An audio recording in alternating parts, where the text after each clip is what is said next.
Think windmills, lush green grass, plump pheasants, hot chocolate, calm distinct horizons of the sky, the ocean, the beach sand.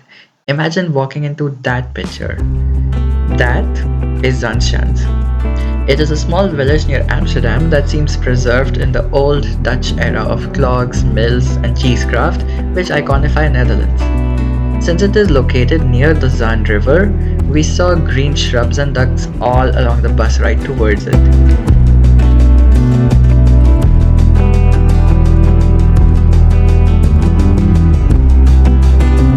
We began early in the day from Amsterdam bus station and could quickly notice the modernity of the Amsterdam city be overwritten with the rural regions that are closer to Zaandam.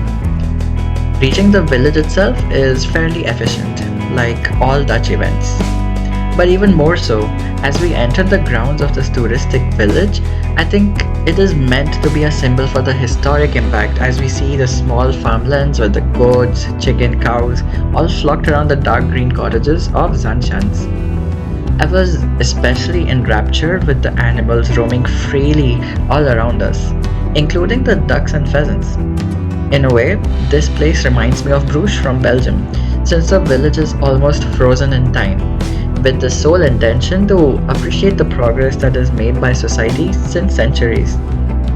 A sweet reminder of culture, which is probably why there was a whole chocolate shop in the middle of this village. We took this opportunity to make ourselves a hot cocoa with the local chocolate powder and steamed milk, plus some dark chocolates. I think for a souvenir, chocolate is one of the best choices to pack for a trip. No other item ever sustains the charm of a place as well as their food, at least for me. Which makes what I am about to say even more painful.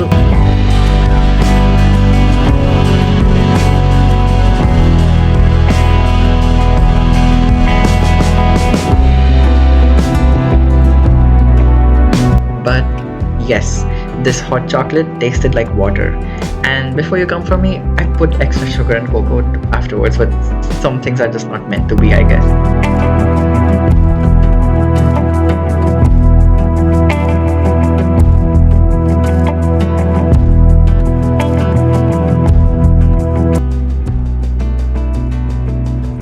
We had so many moments of reflection walking around the alleyways of the cottages.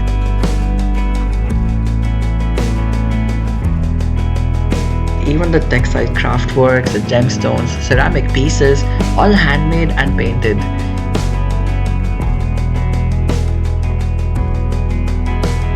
We could get tickets for many of the historic cultural things. Interestingly, there was a museum for time that explained the inner workings of a clock, or we could get tickets for a museum for the working of a windmill, and then there was a free real-time workshop about how the old shoes or clogs used to be made in Holland.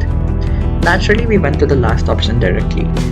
The guy explaining the construction process was quite informed and charismatic, even displaying some wood chipping machines used in the past. The end product, yeah, it seems so super heavy, but it is quite the opposite. I mean, we got to wear it as well, and it is no Nike, but the clogs are important shoes, very functional and significant. Outside, the sunny day actually made our experience of the village better because the colors popped right out at us. I think my only complaint was that the sole toilets in the whole area were paid and quite far out from some of the locations that we were walking in. And the local restaurants did not seem to have them either. The souvenir shops had some very intricately painted designs on the mugs and clogs and keychains, slightly tantalizing, and we made sure to grab a few pieces. So by the time we were leaving, it seemed like the afternoon sun had made us quite sleepy. And to be honest, that is a nice feeling to have for a chill holiday experience.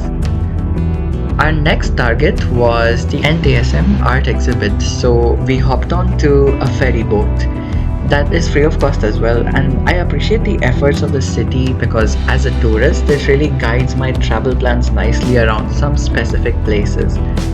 I was wondering whether to try out the swing at the eye, but my need for a relaxing cup of coffee was greater, so we decided to head towards it.